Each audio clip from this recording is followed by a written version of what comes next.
1편에서 전 여러분께 말했죠. 이건 시작에 불과하다고.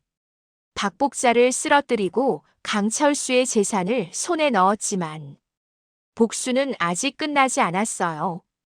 왜냐하면 제가 몰랐던 진실이 하나 더 있었거든요. 그리고 그 진실은 제 복수를 완전히 뒤흔들어 놓을 만큼 충격적이었어요. 2편 지금 시작합니다. 태강그룹 회장이 된 지 일주일째 되는 날이었어요. 전 회장실에서 서류를 검토하고 있었죠. 주주총회 준비, 박복자 측 인물들 제거 계획, 강대현 재산 동결. 할 일이 산더미였어요. 그때 최 비서가 급히 들어왔어요.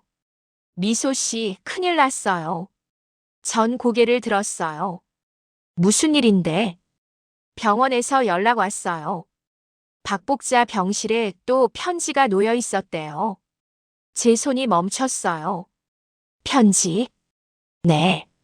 병실 침대 위에. 경비가 삼엄한데 어떻게 들어왔는지 모르겠대요. 전자리에서 벌떡 일어났어요. 지금 당장 가봐야겠어. 우린 병원으로 달려갔어요. 박복자의 병실 앞엔 경찰이 서 있었죠. 전 안으로 들어갔어요. 박복자는 침대에 누워 있었고 그녀의 침대 위엔 하얀 봉투 하나가 놓여 있었어요. 경찰이 말했어요. 오늘 새벽 4시쯤 간호사가 순찰 돌 때는 없었다고 합니다. 6시에 발견됐고요. 전 장갑을 끼고 봉투를 집어들었어요. 봉투를 열어보니 편지가 한 장 들어 있었죠. 편지를 읽는 순간 제 얼굴이 굳었어요. 내가 숨긴 아이도 알고 있어. 곧 찾아갈게. 박복자는 눈만 깜빡이며 저를 쳐다봤어요. 눈엔 공포가 가득했죠. 전 편지를 내려놓고 박복자를 봤어요. 이게 무슨 뜻이에요? 박복자는 대답할 수 없었어요. 입을 움직이려 했지만 소리가 나오지 않았죠. 전 최비서를 돌아봤어요. 오빠 이거. 나도 몰라. 우리가 보낸 게 아니야. 그 순간 제 머릿속이 복잡해졌어요. 1편에서 유모차를 보낸 건 우리였어요. 서진우를 섭외해서 계획적으로 진행한 거였죠. 근데 이 편지는 우리가 보낸 게 아니었어요. 누군가가 게임에 끼어든 거예요. 그리고 그 누군가는 박복자의 또 다른 비밀을 알고 있었어요. 전 병실을 나오며 최 비서에게 말했어요. 조사해. 박복자가 숨긴 아이가 뭔지.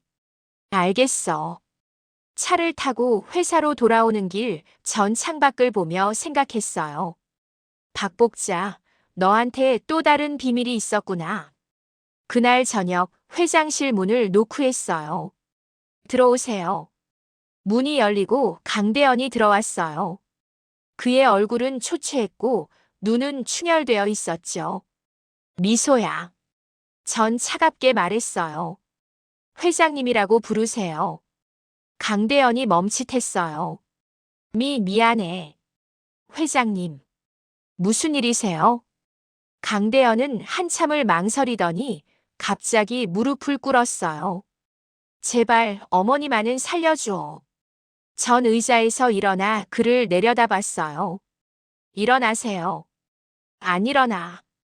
내가 용서해 줄 때까지 안 일어나. 전 비웃었어요.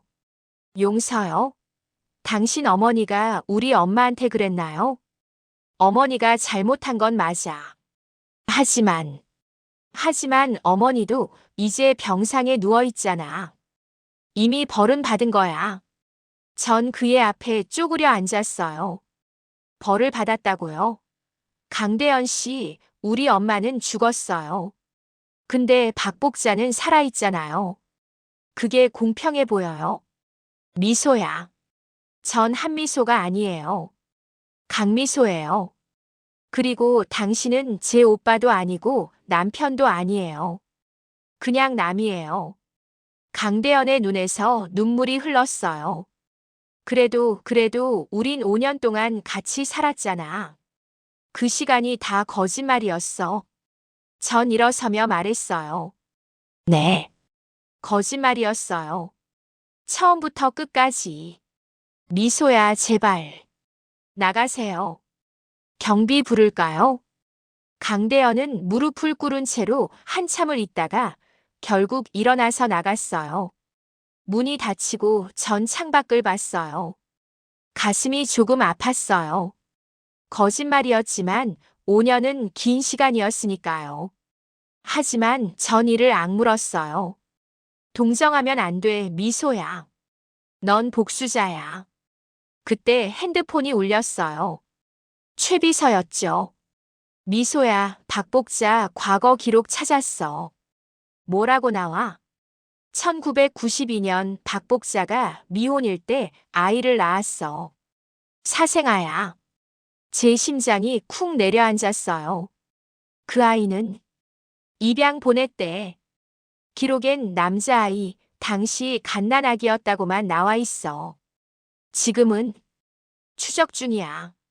근데 미소야. 왜? 만약 그 아이를 찾으면 어떻게 할 거야? 전 잠시 침묵했어요. 모르겠어. 일단 찾고 나서 생각할게. 전화를 끊고 전 의자에 앉았어요. 박복자에게 사생아가 있었다는 것. 그리고 그 아이를 입양 보냈다는 것. 그렇다면 편지를 보낸 사람은 그 아이일까요? 아니면 그 아이를 아는 누군가? 다음 날 오전 전 회장실에서 회의를 하고 있었어요. 임원들과 함께 다음 분기 사업 계획을 논의하던 중이었죠. 그때 비서가 급히 들어왔어요. 죄송합니다, 회장님. 급한 방문객이 계십니다. 약속 없으면 돌려보내요. 그게 본인이 회장님 동생이라고. 제 손이 멈췄어요. 뭐라고요? 강철수 회장님의 아들이라고 주장하는 분이 로비에 계십니다. 회의실이 일순간 조용해졌어요. 전 임원들을 봤어요. 회의 잠시 중단하겠습니다. 10분 후에 재개하죠. 임원들이 나가고 전 비서에게 말했어요. 회장실로 모셔요. 네, 회장님. 몇 분 후 회장실 문이 열렸어요. 그리고 한 남자가 들어왔어요. 30대 중반쯤 되어 보이는 남자. 단정한 정장 차림에 날카로운 눈빛이었죠. 그리고 놀랍게도 그의 얼굴은 강철수와 닮아 있었어요. 남자가 미소를 지으며 말했어요. 안녕하세요, 누나. 아니, 처음 뵙는 거니까 자기소개부터 해야겠네요. 그가 명함을 내밀었어요. 제 이름은 강민준. 강철수 회장님의 아들입니다. 전 명함을 받지 않았어요. 증거가 있나요? 강민준이 웃었어요. 당연하죠. DNA 검사 결과 가져왔습니다.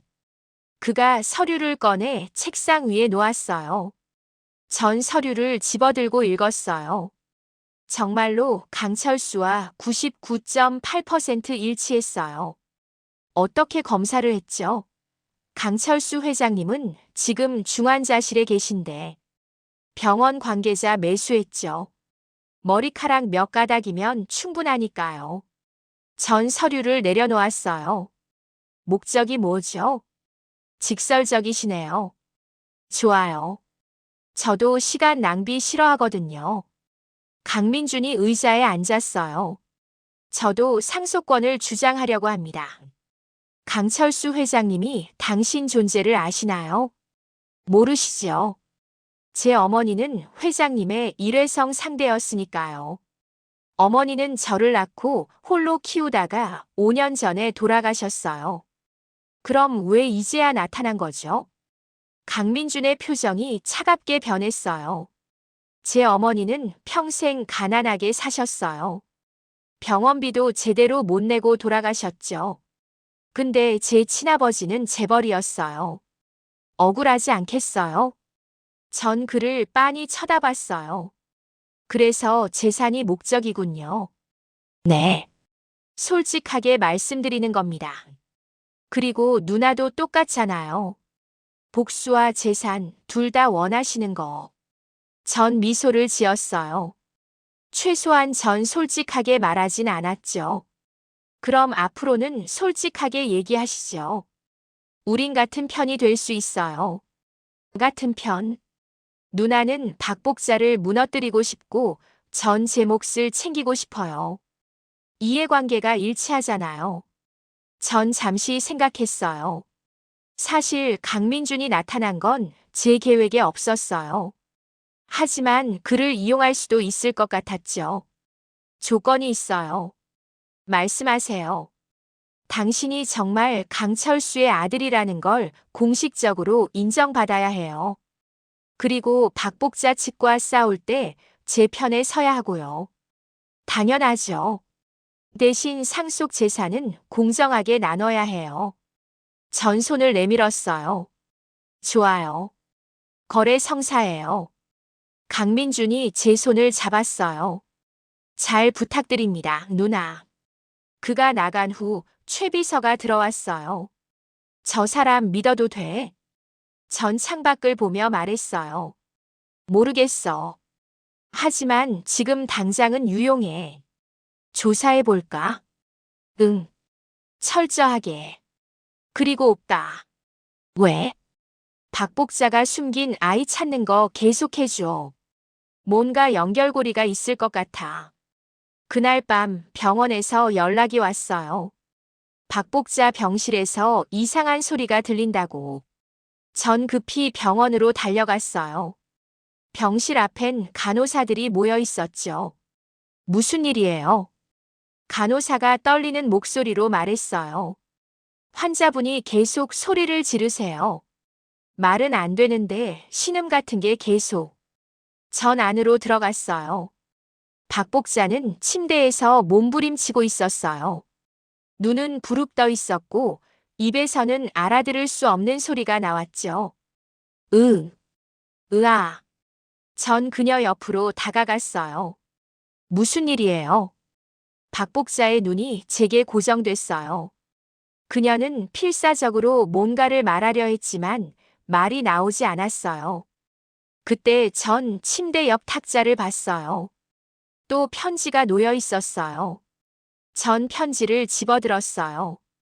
봉투를 뜯어 읽었죠. 내일 만나러 갈게, 엄마.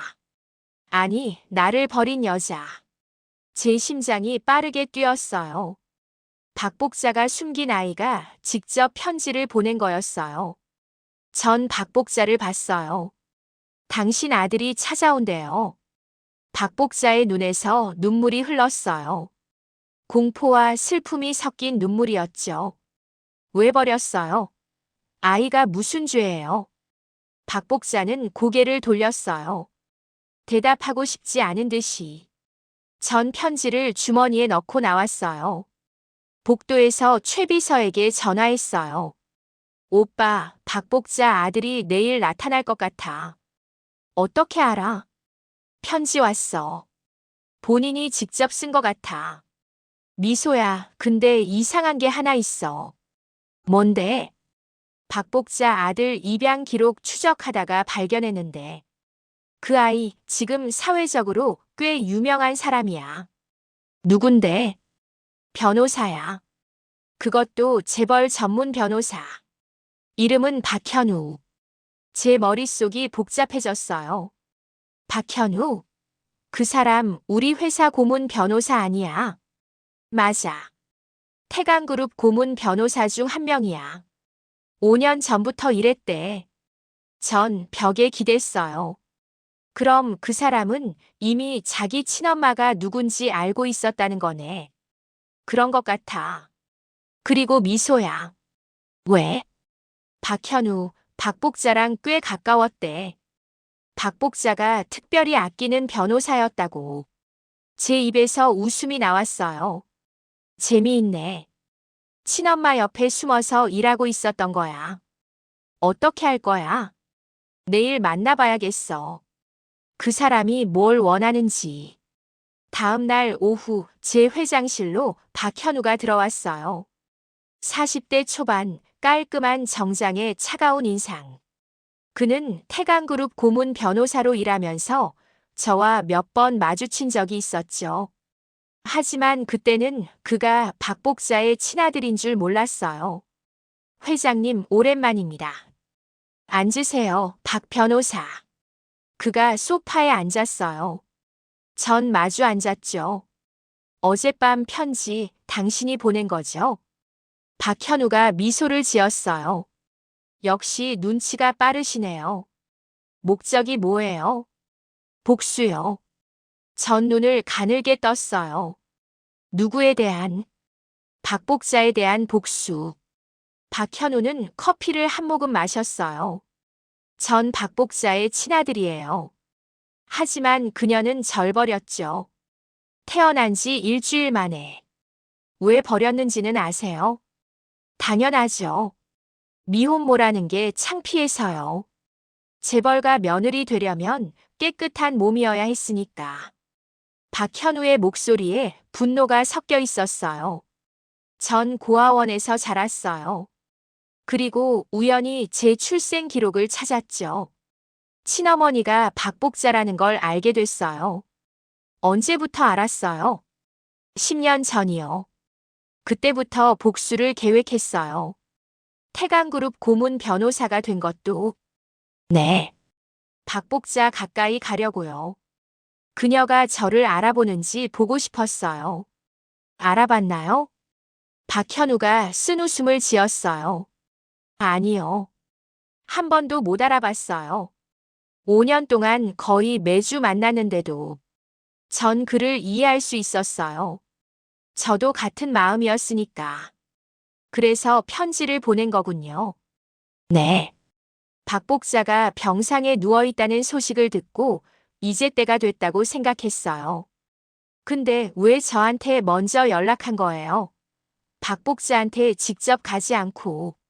박현우가 저를 똑바로 쳐다봤어요. 당신이 박복자를 쓰러뜨린 거 봤어요. 대단하더군요. 그래서 생각했죠. 당신과 손잡으면 복수가 더 완벽해질 거라고. 무슨 제안이죠? 같이 박복자를 무너뜨려요. 법적으로, 사회적으로, 정신적으로. 완전히. 전 잠시 생각했어요. 강민준에 이어 박현우까지.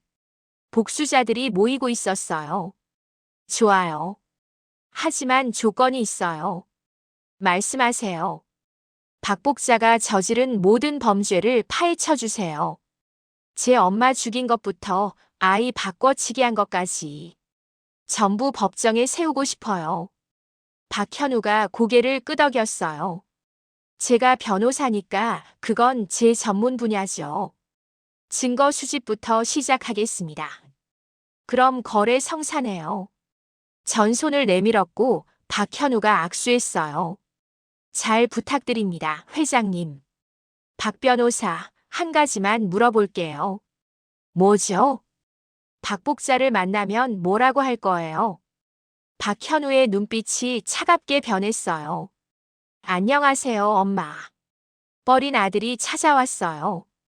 이제 당신 인생을 망쳐드리러. 그날 저녁 전 회장실에서 세 사람을 불렀어요. 최비서, 강민준, 박현우. 네 명이 둥글게 앉았죠. 전 입을 열었어요. 오늘부터 우린 한 팀이에요. 목표는 하나. 박복자를 완전히 무너뜨리는 것. 강민준이 물었어요. 구체적인 계획은? 전 서류를 꺼냈어요. 첫째, 박복자가 저지른 범죄를 모두 증거로 수집해요. 박현우 변호사가 담당. 박현우가 고개를 끄덕였어요. 둘째, 강민준 씨는 강철수 회장의 친아들로 법적으로 인정받으세요. DNA 검사 결과를 법원에 제출하고. 알겠습니다. 셋째, 최비서는 박복자 측 인물들 동향을 파악해 주세요. 반격할 가능성이 있으니까. 최비서가 말했어요. 그리고 넷째는 전 차갑게 웃었어요. 제가 할 일이죠. 박복자를 직접 만나서 그녀가 잃어버린 모든 걸 눈앞에서 보여줄 거예요. 강민준이 웃었어요. 잔인하시네요, 누나. 잔인한 건 박복자예요. 전 그냥 갚아주는 것뿐이에요. 박현우가 물었어요. 언제 시작하죠? 지금 당장. 전 일어서며 말했어요. 박복자 병실로 갑시다. 4명이 함께. 밤 9시 우린 박복자 병실로 들어갔어요. 박복자는 침대에 누워 있었죠. 우릴 보고 눈을 크게 떴어요. 전 침대 옆에 섰어요. 오늘은 특별한 손님들을 모셨어요. 전 강민준을 가리켰어요. 이분은 강민준. 강철수 회장님의 친아들이에요. 당신이 모르는 또 다른 아들. 박복자의 눈이 흔들렸어요.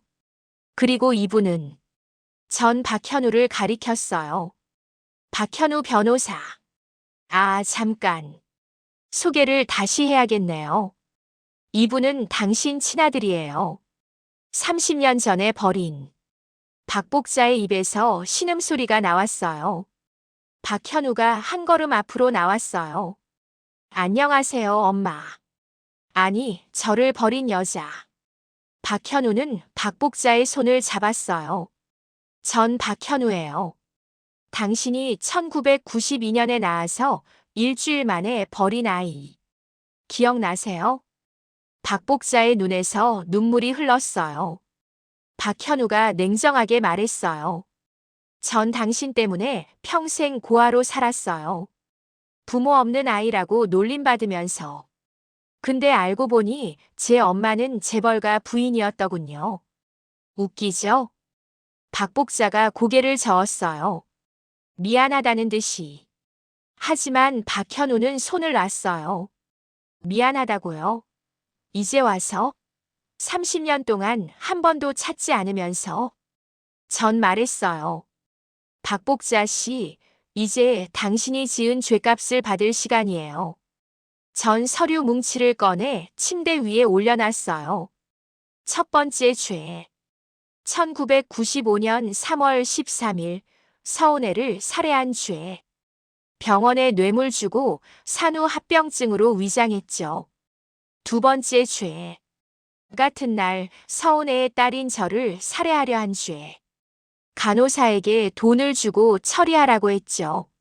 세 번째 죄. 강철수 회장의 친아들을 몰래 바꿔치기 하고 당신 아들 강대현을 후계자로 만든 죄.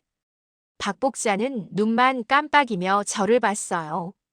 네 번째 죄. 1992년 당신 친아들 박현우를 버린 죄. 전 침대 난간을 잡았어요. 이 모든 증거를 모았어요. 병원 기록, 뇌물 수수 기록, 입양 서류, 증인 진술. 전부. 박현우가 덧붙였어요. 다음 주에 검찰에 고발장을 제출할 겁니다. 당신은 살인, 살인교사, 사문서 위조, 뇌물 공여 등의 혐의로 기소될 거예요. 강민준이 말했어요. 그리고 저도 강철수 회장의 친아들로 법적 인정을 받을 겁니다. 상속 재산은 제대로 나눠질 거고요. 최 비서가 마지막으로 말했어요. 태강그룹 이사회는 이미 당신 측 인물들을 축출하기로 결정했습니다. 당신이 쌓아올린 권력은 이제 끝이에요. 박복자의 눈에서 눈물이 멈추지 않았어요. 전 그녀의 귀에 속삭였어요. 이제 느껴지죠?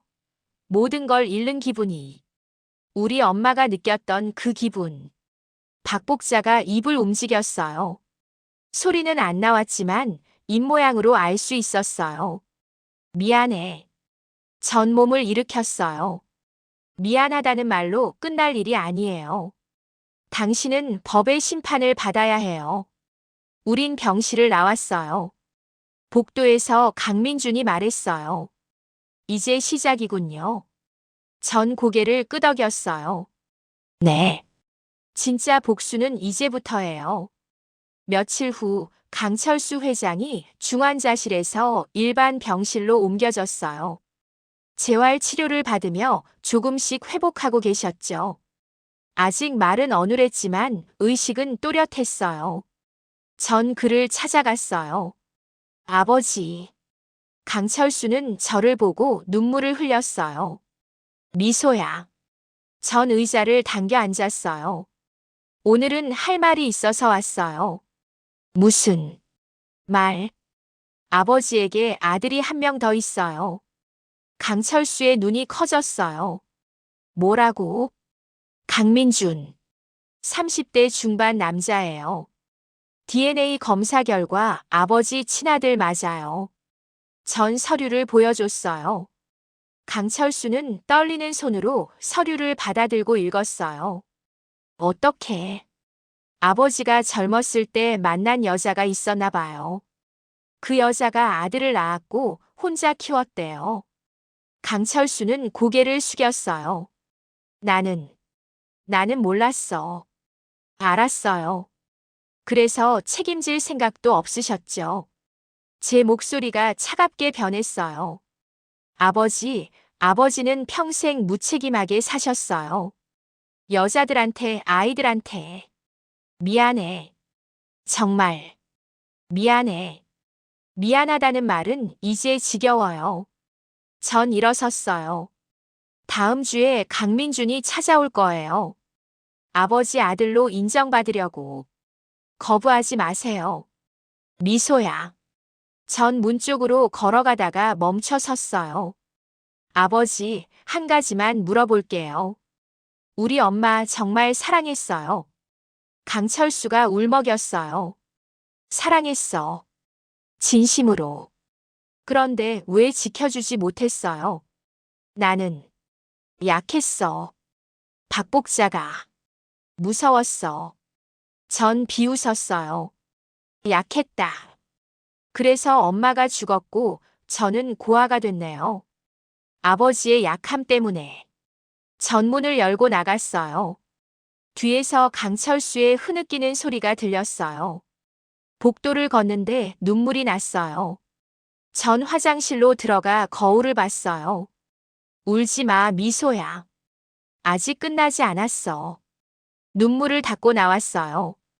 일주일 후 강대현이 저를 찾아왔어요. 회장실이 아니라 제가 머무는 저택으로 왔죠. 집사가 알려줬어요. 회장님, 강대현 씨가 방문하셨습니다. 들여보내요. 강대현이 거실로 들어왔어요. 그는 완전히 초췌해 보였어요. 며칠 동안 제대로 못 잤는지 눈밑이 시커멓고 옷매무새도 흐트러져 있었죠. 무슨 일이세요? 강대현이 소파에 털썩 앉았어요. 미소야, 아니 회장님. 나 이제 어떻게 해야 돼? 무슨 말씀이세요? 난 아버지 아들도 아니고 어머니는 범죄자고 회사에서도 쫓겨났어. 내가 믿었던 모든 게 거짓말이었어. 강대현의 목소리가 떨렸어요. 42년 동안 난 강철수의 아들로 살았어. 태강그룹 후계자로. 근데 그게 다 거짓이었어. 난 누구야? 난 대체 뭐야? 전 그를 바라봤어요. 사실 강대현도 피해자였어요. 박복자의 욕심 때문에 거짓된 삶을 산 거니까요. 하지만 동정할 순 없었어요. 강대현 씨, 당신도 알잖아요. 당신 어머니가 뭘 했는지. 알아. 다 알아. 근데 그래도 내 어머니야. 강대현이 고개를 들었어요. 제발 어머니만은 용서해줘. 형사 고발 취하해줘. 제발. 안 돼요. 미소야. 저는 한미소가 아니라 강미소예요. 그리고 당신 어머니는 제 어머니를 죽였어요. 용서 못해요. 강대현이 무릎을 꿇었어요. 그럼 나라도 벌 받을게. 내가 감옥 갈게. 대신 어머니는 일어나세요. 싫어. 전 차갑게 말했어요. 당신이 무릎 꿇는다고 제 마음이 바뀔 것 같아요. 당신 어머니는 법의 심판을 받아야 해요. 그게 정의예요. 정의. 복수를 정의라고 포장하는 거 아니야. 전 멈칫했어요. 강대현이 일어나며 소리쳤어요. 너도 알잖아. 이건 복수야. 정의가 아니라. 복수든 정의든 상관없어요. 중요한 건 박복자가 대가를 치른다는 거예요. 너 이러다가 인간성 잃어버려. 복수에 빠져서 괴물 되는 거야. 전 웃었어요. 이미 괴물이에요. 30년 전에 박복자가 저를 괴물로 만들었어요. 강대현은 더 이상 말하지 않았어요. 그는 돌아서서 나갔어요. 문이 닫히고 전 창밖을 봤어요. 내가 괴물이 되고 있는 걸. 하지만 전 고개를 저었어요. 아니야. 난 정의를 실현하고 있는 거야. 한 달 후 드디어 재판이 시작됐어요. 검찰은 박복자를 살인교사, 사문서 위조, 뇌물공여 등의 혐의로 기소했죠. 박복자는 휠체어를 타고 법정에 나왔어요. 아직 말을 못하는 상태였지만 재판을 받을 수 있을 정도로는 회복했어요. 전 방청석에 앉아 있었어요. 최비서, 강민준, 박현우와 함께. 판사가 입장하고 재판이 시작됐어요. 검사가 일어섰어요. 피고인 박복자는 1995년 3월 13일 서운애를 살해했습니다. 병원 관계자에게 뇌물을 주고 산후합병증으로 위장했으며 검사의 목소리가 법정에 울려 퍼졌어요. 박복자는 고개를 숙이고 있었어요. 증인 신문이 시작됐어요. 첫 번째 증인은 30년 전 그 병원에서 일했던 간호사였어요. 이미 은퇴한 60대 여성이었죠. 네, 저는 박복자 씨로부터 돈을 받았습니다. 서운애 씨의 아기를 처리하라는 지시와 함께. 아기를 어떻게 했습니까? 차마 못 죽이겠더라고요. 그래서 고아원에 맡겼습니다. 방청석이 술렁였어요. 간호사가 저를 봤어요. 그 아기가 지금 저기 앉아 계세요. 강미소 회장님. 모든 시선이 제게 집중됐어요. 판사가 말했어요.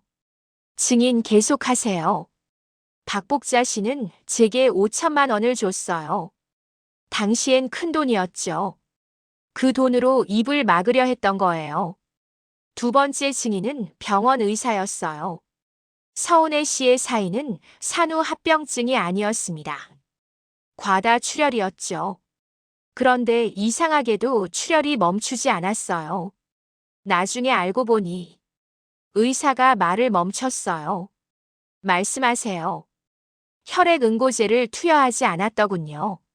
일부러. 방청석에서 탄식 소리가 나왔어요. 누가 그랬습니까? 박복자 씨가 병원 측에 압력을 넣었습니다. 돈으로. 증언이 계속됐어요. 세 번째 증인은 당시 병원장이었어요.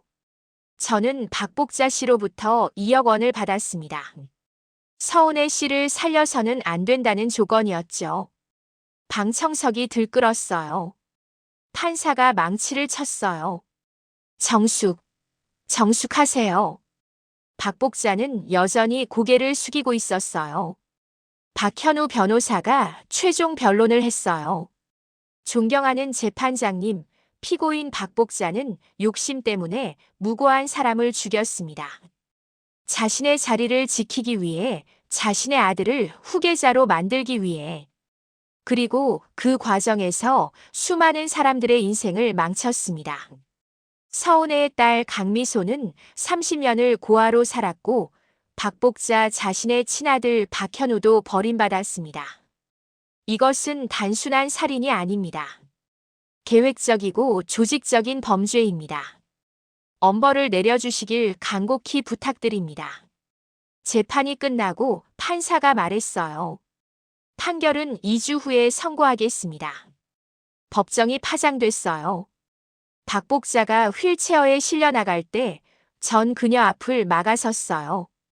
박복자가 저를 올려다봤어요. 전 그녀의 귀에 속삭였어요. 이제 느껴지죠? 모든 걸 잃는 기분이. 박복자의 눈에서 눈물이 흘렀어요. 전 뒤돌아서서 나왔어요. 2주 후 판결 선고일이었어요. 법정은 사람들로 가득 찼어요. 언론도 모두 나왔죠. 태강그룹 비선실세 박복자 살인 사건으로 온 나라가 주목하는 재판이었어요. 판사가 입장했어요. 피고인 박복자 일어나세요. 박복자가 휠체어에 앉은 채로 있었어요. 일어날 수 없었으니까요. 판사가 판결문을 읽기 시작했어요. 피고인 박복자는 1995년 3월 13일 서운애를 살해한 혐의에 대해 유죄로 판결한다. 방청석이 술렁였어요. 살인죄, 살인교사죄, 사문서 위조죄, 뇌물공여죄. 모든 혐의에 대해 유죄를 인정한다. 피고인에게 징역 25년을 선고한다. 방청석에서 박수 소리가 터져 나왔어요. 판사가 망치를 쳤어요. 정숙. 박복자는 눈을 감았어요. 눈물이 흘러내렸죠. 재판이 끝나고 박복자는 교도소로 이송됐어요. 전 법정 밖에서 기자들을 만났어요. 강미소 회장님, 한 말씀 해주세요. 판결에 만족하시나요? 전 마이크 앞에 섰어요. 네, 정의가 실현됐다고 생각합니다. 제 어머니 서운애는 30년 전 억울하게 돌아가셨어요. 오늘 그 진실이 밝혀졌습니다. 박복자에게 하고 싶은 말은 전 잠시 침묵했어요. 당신이 빼앗은 30년을 돌려받을 순 없어요. 하지만 이제 당신도 대가를 치르게 됐죠. 그걸로 충분합니다. 기자회견을 마치고 전차에 탔어요. 최 비서가 운전석에 앉았어요. 어디로 갈까? 전 잠시 생각했어요. 엄마 산소로 가죠. 엄마의 산소는 서울 외곽 작은 공원 묘지에 있었어요. 전 그곳을 찾아가는데 15년이 걸렸어요. 제가 고아원에서 나와 처음으로 엄마의 무덤을 찾은 게 15년 전이었거든요. 그날 전 엄마 앞에서 맹세했어요. 엄마, 꼭 복수해 줄게. 그리고 오늘 전 그 약속을 지켰어요. 산소 앞에 무릎을 꿇고 앉았어요. 엄마 나왔어. 미소. 바람이 불었어요. 박복자 재판 끝났어. 징역 25년 받았어. 엄마를 죽인 대가를 받은 거야. 눈물이 났어요. 엄마 나 잘한 거 맞지? 복수한 거 잘한 거지? 대답은 없었어요. 근데 왜 이렇게 허전할까? 복수했는데 속이 안 시원해. 왜 그럴까, 엄마? 전 엎드려 울었어요. 30년 동안 참았던 눈물이 터져 나왔어요. 엄마, 보고 싶어. 한 번도 안아본 적 없는데. 엄마 얼굴도 사진으로만 봤는데. 한참을 울고 나서 전 일어났어요.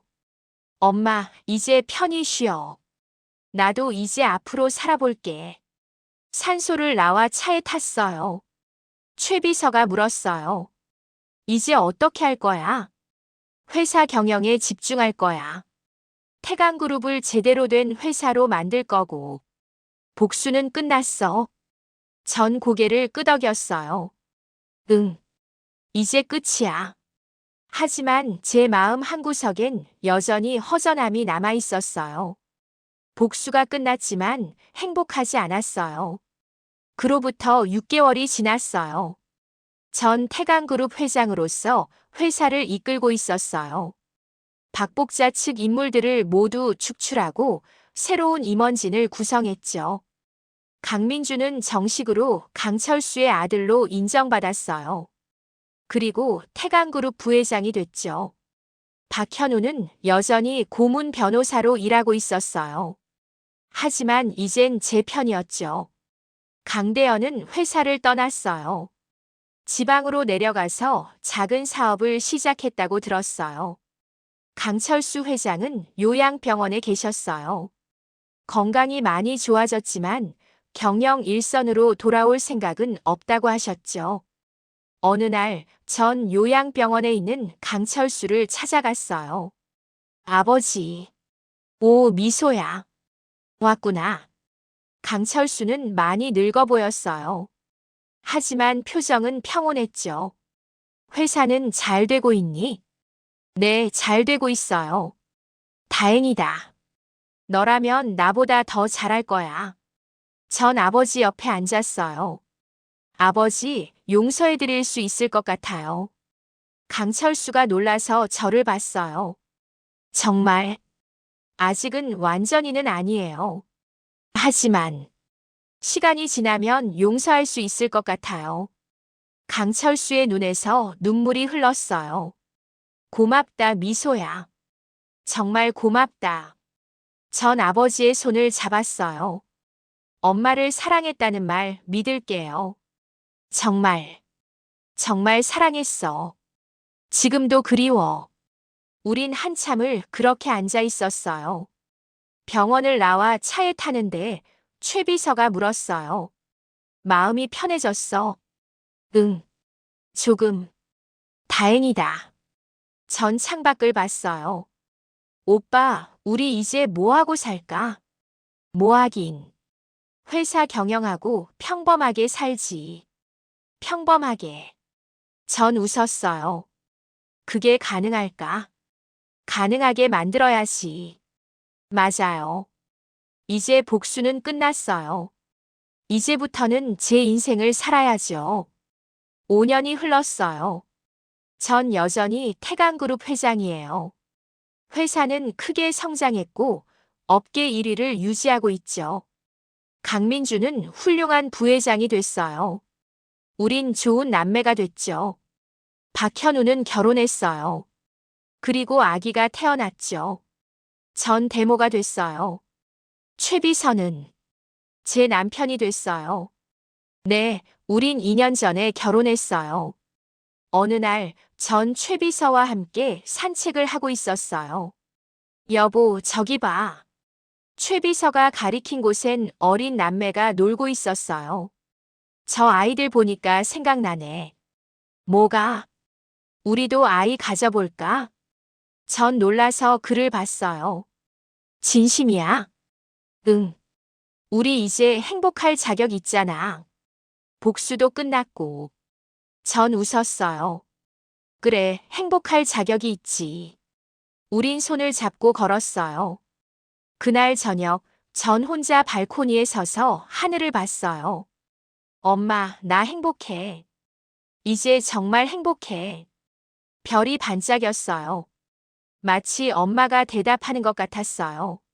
잘했어, 미소야. 엄마는 언제나 내 편이야. 전 눈물을 닦고 안으로 들어갔어요. 최 비서가 와인을 따라줬어요. 건배. 뭐에 대한 건배야? 새로운 시작에. 우린 잔을 부딪혔어요. 복수는 끝났어요. 이제 진짜 인생이 시작됐어요. 가시꽃 정원은 이제 장미 정원이 될 거예요. 최종 예고. 하지만 이야기는 여기서 끝이 아니에요. 박복자가 교도소에서 보낸 편지 한 통이 강미소에게 도착해요. 미소야, 너한테 말하지 않은 진실이 하나 더 있어. 그 편지의 내용은 너에겐 쌍둥이 동생이 있어. 강미소의 얼굴이 굳어요. 가시꽃 정원 시즌이 언젠가 계속됩니다.